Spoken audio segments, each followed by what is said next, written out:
Hello everyone and welcome back to Let's Play Crash Bandicoot 3 Warped.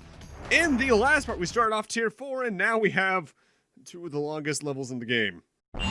So, Crash Bandicoot, we meet again. Uka-Uka and Dr. Cortex want me to teach you a lesson. Well, I've made a few modifications to my mechanics since our last encounter. So back off or be deleted. Hi N.Gin, you're in this game I guess? Yeah, it's kind of a weird thing with more or less 2 of the 5 bosses in the game. They don't really get introduced until like either the last level or second to last level of their tier. Like, Cortex, obviously because he's going to be the final boss, he's the main villain, no shit, he's shown up before. Tiny at least shows up in like level 2 of tier 1.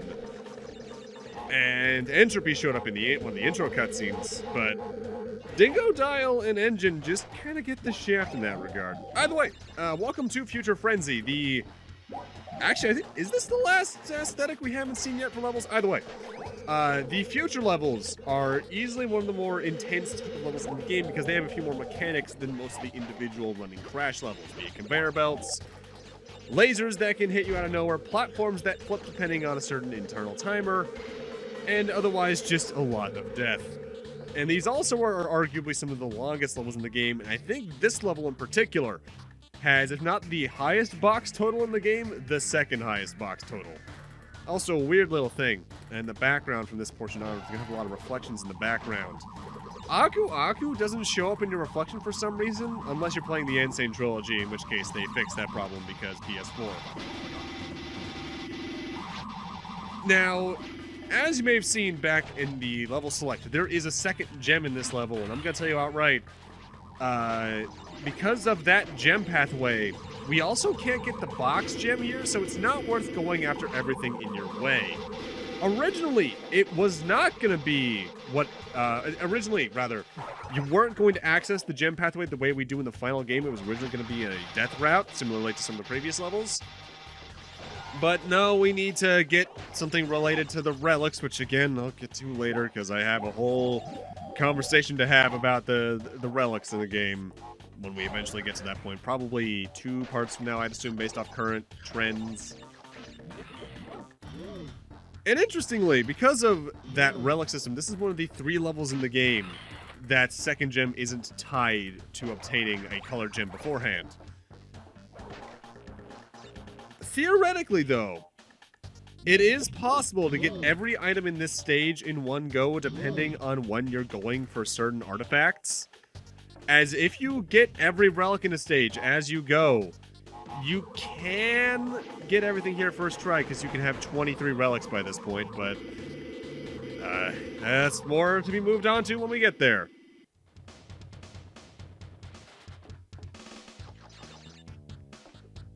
I think the Future Frenzy aesthetic's biggest problem, I like all the individual mechanics, but I think the level designs just go on a bit too long. It's quite a bit like Slippery Climb in that one other level I can never remember the name of in Crash 1, where when you're climbing the wall, the mechanics are all there, even though the hit detection sometimes isn't. But it just drags on so long. With that said, the more I show off here during this first run, the more I'll be able to speed up when we get to actually getting the box gem in this level, so that's my general mentality with showing off everything now. If I show off how to get every box now that's in the main level, I can just speed it up later. Jumping with the conveyor belts can be a little bit finicky, I feel, because sometimes it feels like your momentum gets carried with you, other times it doesn't, and I can't tell if that's just my mind playing tricks on me. Which it very well could, because that sort of illusion happens all over the place in games, but I think more often than not it will carry with you. That little platform there just puts you automatically into a death tornado spin high in the sky, so whenever you step on that, mash the square button as if your life depended on it, because honestly, at least in that case there especially, it honestly does. That said, we are at the end of the stage, and yikes, that's a good 40-ish boxes on the gem path that we cannot access yet. God damn. With that, though, we're now heading on to the final stage of Tier 4, and easily the most obvious reference in the game. Welcome to Tomb Wader. And the word wade here has a double meaning, because we're going to have some water to deal with, but it also makes you wait like nothing else. You see, the main mechanic with this level compared to the other Egypt levels is that there's water that raises and lowers dependent on an internal level timer. You can wade through the water until it's at a certain depth, in which case you'll just drown in it and die instantly. With that said, they put a 2x2x2 crate of iron blocks at certain parts of the level for you just to stand on so that you won't actually drown. This means there are points, even in the time trials, where you're gonna need to just wait around. And honestly, not a fan of this. With that said, what also makes this level really annoying, aside from these shield enemies that bonk you backwards a good bit if you spin into them, you need to slide, is that this level has a death route. So, if you want to get everything in here in one visit, you need to not die for like the first third. Barring the bonus round, of course, because deaths in bonus rounds don't actively take lives, therefore, you're safe. Also, this level has easily one of the most interesting timing mechanics from the start, in that the bug at the start of the level gives a good gauge on when the water is going to rise and fall, as whenever it reaches the right side of the starting platform and turns, the water drops. But when it reaches the left and turns, the water rises. So if you time yourself around that pretty carefully, you can get through the first section of the level, no problem. With that said, I'm not actively certain if the timer continues when you're in the bonus round. Also, I did this wrong, but oh well.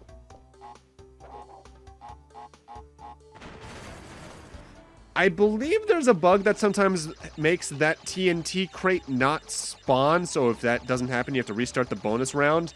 But I've never encountered that one myself.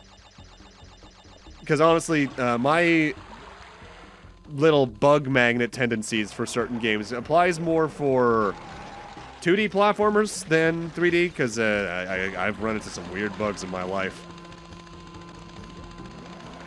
I still think one of the funniest ones I've ever had happen to me in a game is in Okami. I forget if I've talked about this before or not. But in the dungeon that ends off the first third of Okami, the Orochimaru, that's Naruto. The Yamato no Orochi dungeon. There's a section of that where you're just in this giant cylindrical room that's kind of like a mini town. I jumped down from the top floor, hit a corner, which was apparently also a seam, and just clipped through the floor and was falling indefinitely. I've never seen that get replicated myself. In fact, I think even attempting to do it again, it didn't get replicated, which was interesting. With that, though, I believe we're coming up on the death route. Yeah, there it is.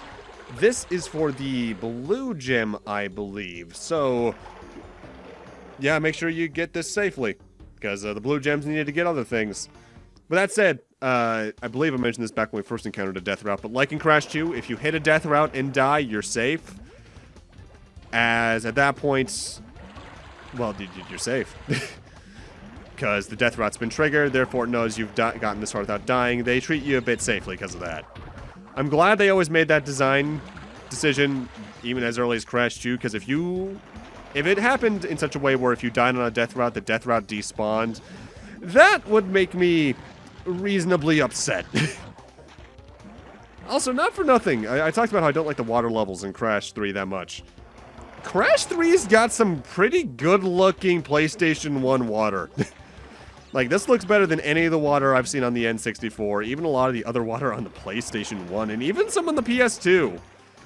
Not for nothing, the Crash games for PlayStation look really, really good.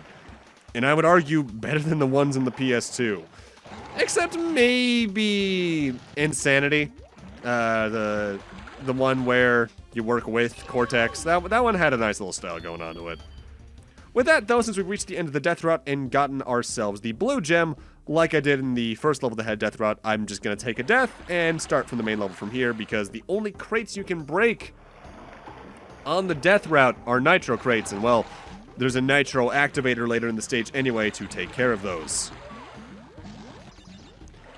Something I've always had trouble telling with this level, though, is exactly when the water is counted as a death hitbox and when it's not. I want to say the rough height is when it's about as high up as Crash is tall, But it feels inconsistent for that, to be honest. Mind you, not that it matters too much because they put enough platforms, be it the iron crates or these little floating platforms along the way, that you can have enough space to breathe and not die. But still, I've always had trouble telling. Oh, also, make sure you hit this particular exclamation point block that I just hit, as if you don't hit that one, the 2x2x2 iron crate platform later on in this water section won't spawn, meaning you are likely to drown. Although, I think if you're doing the time trial after beating the game, you can sneak past that enough just due to the last power-up we get in the game. More on that eventually.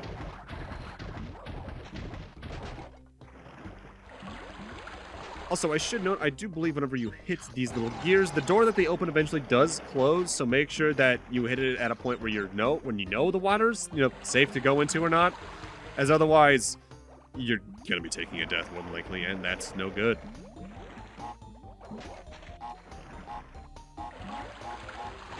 Yeah, this level drags on. Not to say that's a bad thing entirely, I think longer levels are sometimes needed, and every Crash game has those 1 to 3 obnoxiously long levels. It's just that Tomb Raider is also one of the least interesting levels in the game to me, because it's just, what if we took the interesting enough hazards from the Egypt stages and made you wait for them? With that, though, we have now finished off Tier 5. Time for the boss fight against N.Gin, which honestly is probably my favorite and least favorite boss fight in the game at the same time, as unlike Crash 2, where his boss fight was essentially, here you can randomly now throw a Wumpa Fruit, but also have an interesting boss fight against a giant robot, and now we're going to have a fight against a giant robot where you play as Coco.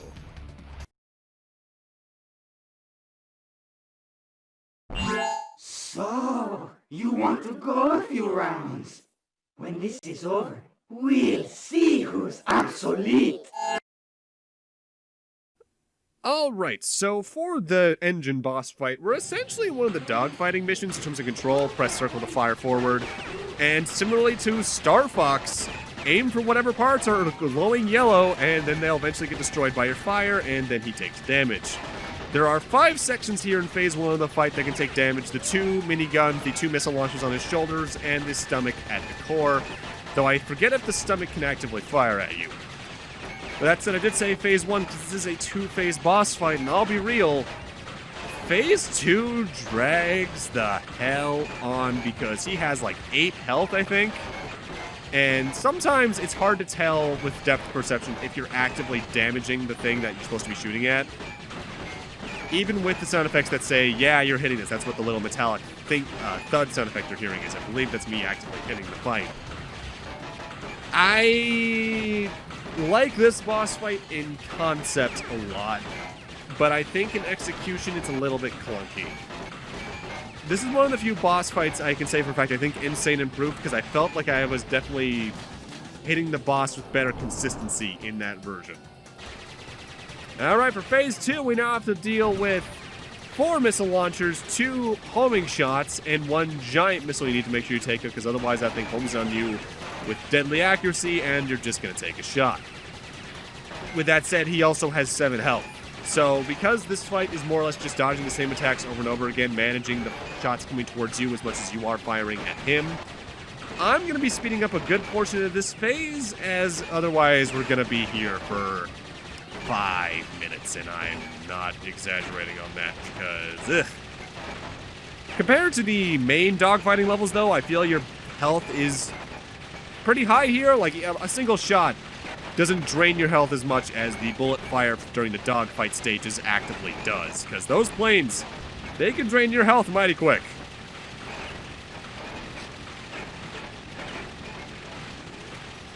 Yeah, this fight's kind of tedious. I feel like they could have maybe given him half the health, or just extend Phase 1, and this fight would have been fine. Not again! And for beating that boss, we get the Fruit Bazooka. To fire fruit at a target, hold L2 to raise the gun, and then aim at the direction buttons and press circle to fire. Crash now has a goddamn gun. And it's pretty useful. For nitro crates, namely. It's funny how history repeats itself. Yet again, N.Gin has failed to defeat you. For this we must destroy you! Oh, my aching head. I'm not feeling myself these days. So the end is in sight. Gather another 5 crystals, and again you will have foiled my plan. Or will you? Well, that's not foreboding at all. With that, though, we've now finished off Tier 4 and have ample access to Tier 5.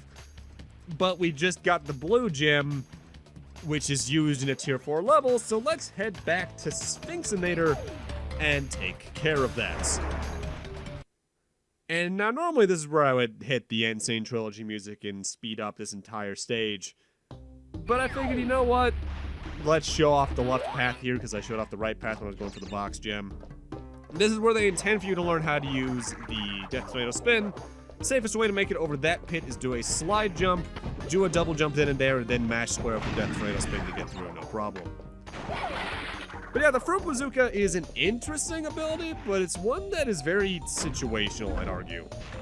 It's good for taking care of boxes in the distance or any nitro crates moving forward, but otherwise, its best use is just taking out some enemies you know might be annoying in the next, like, 2 sections of stage, because your aim is limited to whatever you can see. With that said, it's also a bit iffy with how it aims, as when you hold left and right or up and down, first off, one of those is inverted. I believe up and down is inverted. If something's in the foreground and your cursor goes behind it, it'll immediately jump to whatever is in the foreground, and that feels a little bit clunky. With that said, since there's no actual breakable boxes on the blue gem pathway, we're just here for a secondary clear gem, so this is essentially just their version of making the hardest version of all the Egypt hazards. And by that I mean putting all the Egypt hazards on a section that's nothing but an oil slick. So if you didn't like the cold hard crash slash otherwise ice physics in Crash 2, you're probably not going to like this segment. These jumps in particular are very annoying because, oh god, momentum carries weirdly. Thankfully though, this path is mercifully short because I believe once we get around this curve, we're already at the end. Oh god. And that's Tier 4, I think 100% completed. But with that, I'm gonna need to end this off here. Thank you guys for watching, and in Part 7, we're going to be starting off Tier 5, the final main tier of levels. There's technically another one beyond that, but we'll get into that after we finish Tier 5. Oh, and also, make sure you save regularly. Because Crash 3, you know, being PS1, it's always just good to save so you can keep your lives intact. Either way, see you guys then.